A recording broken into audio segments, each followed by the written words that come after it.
Hello viewers আসসালামু আলাইকুম। Welcome back to my channel. কালকে রাত্রে একটি গায়ে হলুদে গিয়েছিলাম। আর এই গায়ে হলুদটা হচ্ছে আমাদের জান্নাতের ছোট চাচুর।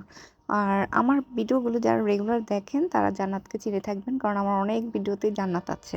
আর ওর চাচুর বিয়ের ডেট ফিক্সড হয়েছে প্রায় ১ মাস আগে। ১ মাস আগে থেকেই আমার বাসায় এসে কার্ড দিয়ে দাওয়াত দিয়ে গেছে যে, "আপু আমাদের বাসায় ৩ দিন থেকে আমার চাচুর বিয়ে তোমাকে অ্যা থাকতে হবে আমাদের সাথে।" তো আমি বললাম, "এটা তো সম্ভব না।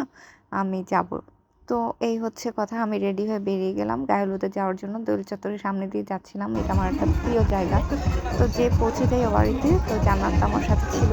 ও বলতেছে, "আপু তুমি যাও। আমি তোমাকে ভিডিও করে দিচ্ছি।" বাট সবচেয়ে একটা মানে আমার কাছে আনইজি লাগার ব্যাপার হচ্ছে ওই বাড়িতে আমি কাউকে চিনতাম না। চিনি না আরকি। জান্নাত এবং জান্নাতের আম্মু আর ওর আব্বুকে ছাড়া মানে আঙ্কেল আন্টিকে ছাড়া আমি আর কাউকে চিনি না। তো জান্নাত আমি গেলাম। যাওয়ার পর ওইখানে বসলাম। তো গায়ে হলুদের অনুষ্ঠান এখনো শুরু হয়নি। এই তো আমাদের জান্নাত কিউটি। তো আমরা যেহেতু স্টেজ ফাঁকা পেয়েছিলাম কিছু ফটোশুট করে নিয়েছিলাম। কারণ কিছুক্ষণ পরে তো এখানে বর এসে বসে পড়লে তেমন আর একটা ছবি তোলা যাবে না। তো এই তো আ আ মানে টেবিল সাজানোর জন্য ওইখানকার যে আপুরা ছিল সবাই হচ্ছে আ যে এগুলো ছিল থালাগুলো ছিল ওগুলো নিয়ে আসতেছিল। তো এই তো খুব সুন্দর করে ডেকোরেশন করেছে। তো এর মধ্যে এগুলো রাখা হয়ে গেল। কিছুক্ষণের মধ্যেই বর চলে আসবে। তো আমরা অপেক্ষা করতেছিলাম। এই তো বর চলে আসতেছে। সবাই একটু নাচ গান করতেছে। সবাই একরকম শাড়ি পরেছে। আমার তো অনেক দেখেছে বাট আমি যাইনি। কারণ হচ্ছে ওরা যেহেতু সবাই একরকম শাড়ি পরেছে এটা একটা সৌন্দর্য। এর মাঝখানে আমি গেলে কেমন দেখা যায়। তো জান্নাতকেও পাঠালাম যে, "যাও, আমি তোমাকে ভিডিও করে দিচ্ছি।" এই তো সবাই একটু নাচানাচি করতেছিল। বড়ও নাচানাচি করতেছিল। সবাই অনেক এনজয় করেছে। কিন্তু আমি সাইড থেকে দাঁড়িয়ে ভিডিও করতেছিলাম। এই তো সবাই চলে আসলো, বসলো।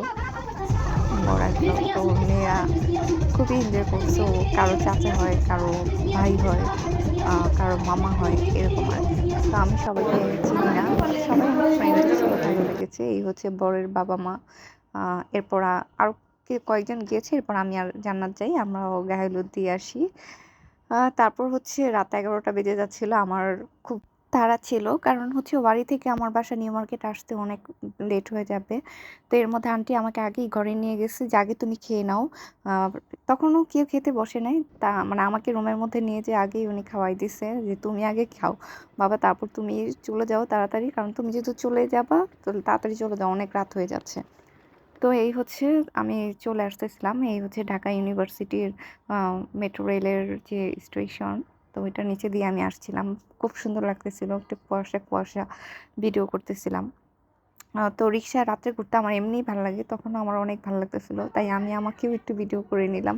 মাইন্ডটা খুব রিফ্রেশ লাগতেছিল যে এত সুন্দর বাতাস আর এত তো যাই হোক আল্লাহ হাফেজ। আমার ভিডিওগুলো যদি আপনাদের ভালো লেগে থাকে আমার পেজটাতে ফলো দিয়ে আমার পাশে থাকবেন এবং আমার ইউটিউব চ্যানেলটাতে সাবস্ক্রাইব করে আমার পাশে থাকবেন। এরকম আরও নতুন, নতুন ভিডিও পেতে। আল্লাহ হাফেজ।